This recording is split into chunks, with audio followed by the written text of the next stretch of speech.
राहुल गुज्जर जी, जयपुर राजस्थान से। राधे राधे राधे महाराज जी।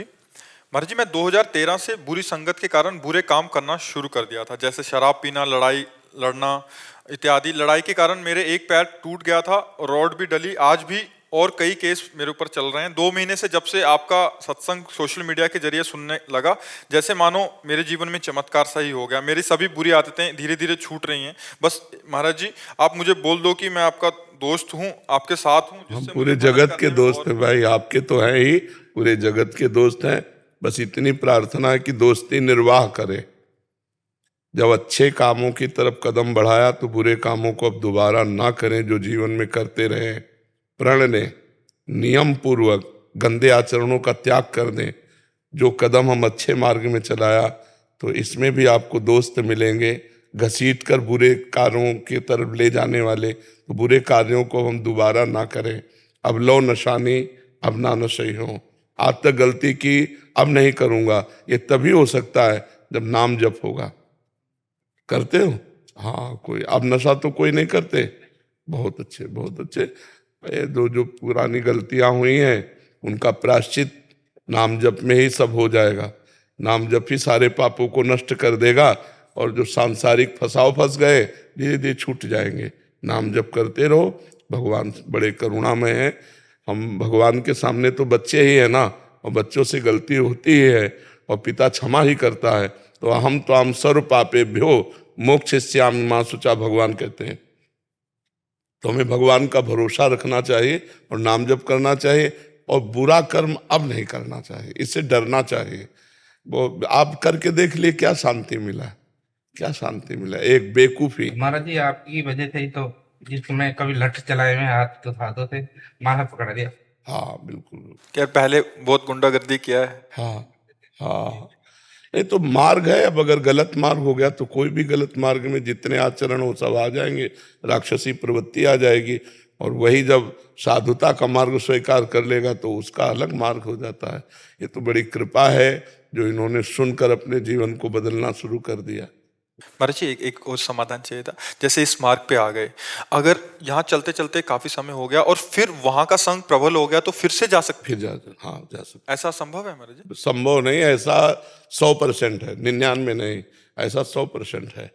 तो इसका मतलब संग भी छोड़ना पड़ेगा? हाँ, संग हरकत छोड़नी पड़ेगी। जो हरकतें हमको गिराती रही उनसे हमें बचना पड़ेगा।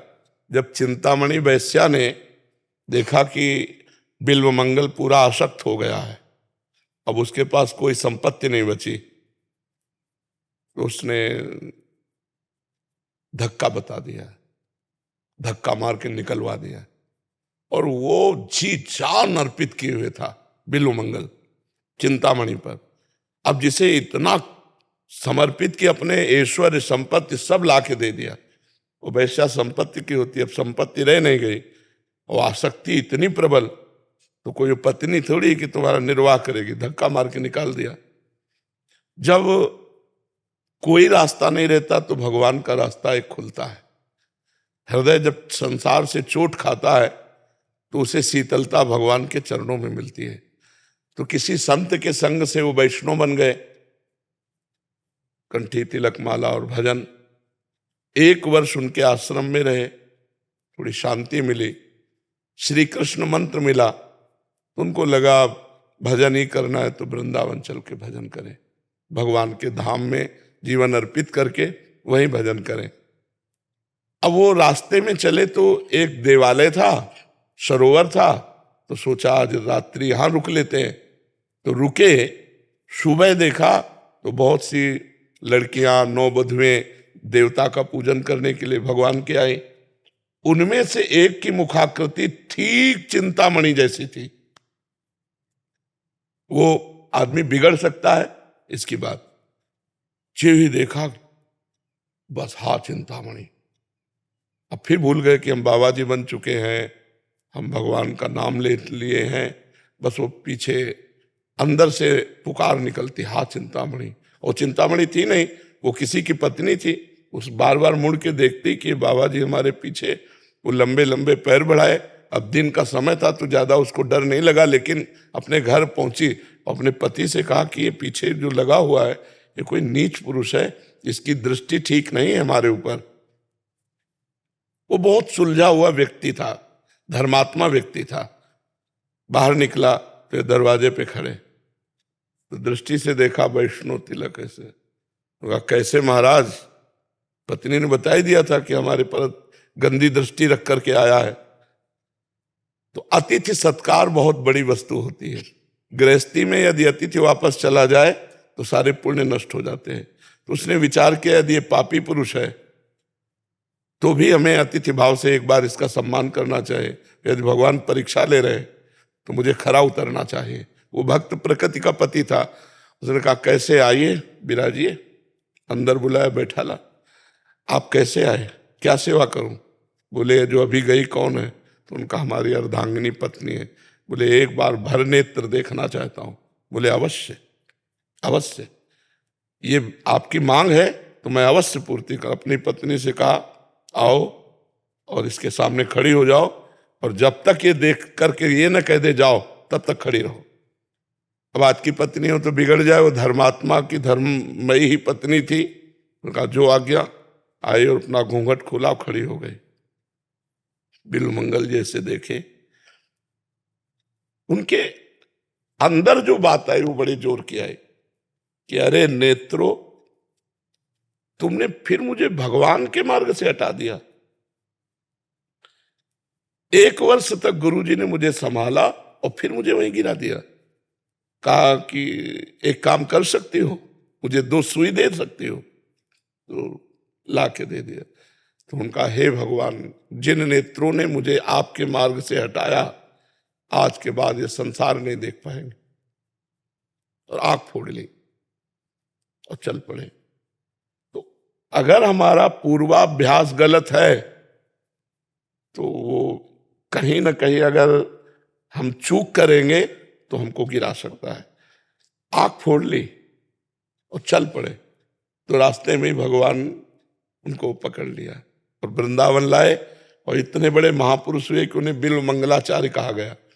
तो हमारी जो गलत आदतें हैं, अगर हम अच्छे मार्ग में चल रहे हैं और हमको गलत संयोग मिल जाए तो भ्रष्ट होने में देर नहीं लगेगा, फिर वो भ्रष्ट हो सकता है। इसीलिए जैसे हाथ टूट जाए तो वहां से कमजोर तो हो ही जाता है ना, और जब पुरवैया की हवा चलेगी तो दर्द भी करेगा। तो ऐसे ही जो हमारे बुरे आचरण हैं, वो संस्कार तो अंदर हैं। जहां अच्छे आचरणों की तरफ चले, बुरे आचरण वाला मिल गया तो संस्कार जागृत हो सकते हैं। यदि बहुत काल तक गलत मार्ग में नहीं गए तो संस्कार भस्म हो जाएंगे, फिर गुंजाइश नहीं रह जाएगी। फिर गुंजाइश अभी क्या है, गुंजाइश है, मोड़ तुरंत हो सकता है, 1-2 साल में मोड़ हो सकता है। और अगर हम निपट गए, निकल गए, तो फिर लंबे समय तक अगर हम पवित्र रहे तो फिर मन कर नहीं, अब नहीं, अब लो नशानी, अब ना नशे हो। ऐसा है महाराज जी। इसमें एक समाधान, काफी साधकों के ऐसे प्रश्न आते हैं कि जैसे कृपा करके गुरु कृपा हुई, श्री जी की कृपा हुई, इस मार्ग मिला महाराज जी, हमें तो पता ही नहीं था उस मार्ग में। तो 1 साल बाद, 2 साल बाद फिर संसार की ओर एकदम इसमें प्रभु फिर खींचते हैं क्या महाराज जी? या प्रभु का क्या इसमें महाराज जी? नहीं, एक बार तो भगवान की कृपा जीव पर होती है कि असत मार्ग से हटा दिया, फिर भगवान छोड़ देते हैं। अब तुम चलो, सतमार्ग में चलो या असत मार्ग में चलो, दोनों की तरफ छूट दे देते हैं। तो जीव का स्वभाव है, अगर वो सतमार्ग में आया, उनके नियमों का पालन न किया, जैसे घर छोड़कर बाबा जी बना, तो उसका नियम है कि अपने घर वालों से संपर्क मत रखो। उसका नियम है कि गुरु आज्ञा जो हो रही उसका पालन करो। नियमों का पालन नहीं किया, असत चेष्टाएं बंद नहीं की, तो फिर संसार में तो जाना पड़ेगा। एक बार भगवान की कृपा ने खींच लिया, अब उस कृपा का आदर करो या अवहेलना करो। अवहेलना करी तो फिर उससे भी नीचे चले गए, अब दोबारा जिंदगी में वो चांस नहीं आएगा सतमार्ग में चढ़ने का। नहीं, सतमार्ग से गिरा हुआ फिर सतमार्ग में नहीं चढ़ सकता। यदि वहीं गिरा पड़ा रहे जहां गिरा है तो फिर हाँ, फिर हरि गुरु संभाल लेंगे। लेकिन हरि गुरु को छोड़ करके और संसार में जाके फिर शादी ब्याह ऐसा, फिर वो सोचे कि हम वृंदावन बाबा जी भजन, कभी नहीं। कृपा एकदम चलाई थी, उन्होंने अवहेलना कर दी, फिर नीचे गिर गए, फिर नहीं उठ पाए। अब जैसे गिरे और वही है तो संभल गए। और जो चले गए महाराज जी, उनका कभी कल्याण होगा क्या? पहले तो इनको दंड मिलेगा, जैसे एक बार कोई कह दे कि मैं सन्यास लूंगा और सन्यास न ले तो उसे नरक की प्राप्ति होगी, और सन्यास लेकर फिर गृहस्थी में चला गया तब तो अवश्य एक बार पहले दंड भोगेंगे। फिर किस कल्प में किस युग में भगवान ऐसी कृपा करते हैं, बार बार तो बनत नहीं या संजोग अनूप, मानुष तन वृंदा विपिन रसिकन संग विविरूप।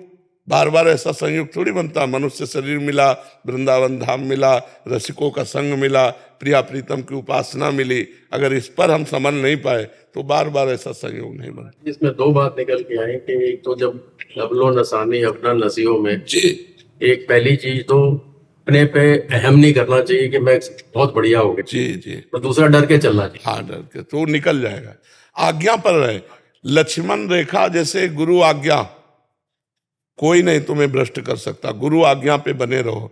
अच्छा, यहीं रहकर भ्रष्ट हो गए और ये निर्णय है कि नहीं ना महाराज जी को छोड़ सकता हूँ ना सतमार्ग को छोड़ सकता हूँ, वो पार हो जाएंगे, वो पार हो जाएंगे। ये तो विरगत जैसे कदम लगा दूंगा, कुछ नहीं करेगा। हाँ, नहीं अगर ये भी है कि देखो हम ना आपको छोड़ सकते हैं, न श्री जी को छोड़ सकते हैं, न भेष छोड़ सकते हैं और न बुराई छोड़ सकते हैं। अब आपको छुड़ाना छुड़ाओ नहीं, हम बुरे मन के आपके पास वो ठीक हो जाएगा वो ठीक हो जाएगा, वो भगवान की कृपा से ठीक हो जाएगा। महाराज जी, ये कुछ ऐसे शरणागत भी देखे गए, प्रभाव से दीक्षा ले लिया, दिनचर्या रखिया, उसके बाद कुसंग हुआ, शरणागत मत छूट गया, फिर से उस विषयों में पड़ गए। महाराज जी, ये भी अपराध श्रेणी में आता है। महाराज जी देखो, हम इसीलिए कहते हैं सहसा गुरु नहीं बनाना चाहिए, किसी के कहने से या प्रभाव से गुरु नहीं बनाना चाहिए।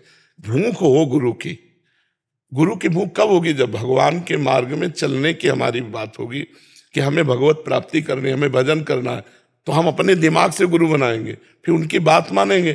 अब केवल फॉर्मेलिटी के लिए तो व्यवहार में जहाँ उनका कुसंग हुआ भोगों की, जहां आप गुरु आज्ञा का उल्लंघन करोगे, पाप करोगे, आपका मन हमारी तरफ आने का कहेगा ही नहीं। हाँ, काफी कहते हैं डर लगता है। हाँ, पापवंत कर सहज स्वभाव, भजन मोर ते भाव न काऊ, जो पे दुष्ट हृदय सोई होई, मोरे सन्मुख आओ के सोई। उसको ये एरिया नहीं आएगा। वो अगर बिहारी जी के दर्शन करने जाएगा तो वो बीच वाली गली से जाएगा, इधर से नहीं आएगा। इतनी उसके अंदर डर, इतना उसके अंदर द्वेषात्मक भाव आ जाएगा। तो भगवान कृपा करें, आज्ञा पे चले और नाम जप करे तो मार्ग खुलता चला जाता है। महाराज जी, एक बार आप बोल दो कि आप मेरे साथ हो, आप मेरे दोस्त। हाँ, मैं आपके साथ हूँ, हर समय राधा नाम पकड़े रहो। गलत आचरण करोगे तो मैं तुम्हारे साथ नहीं हूँ, अच्छे आचरण करोगे, राधा नाम जप करोगे तो मैं तुम्हारे साथ ही हूँ। ठीक है।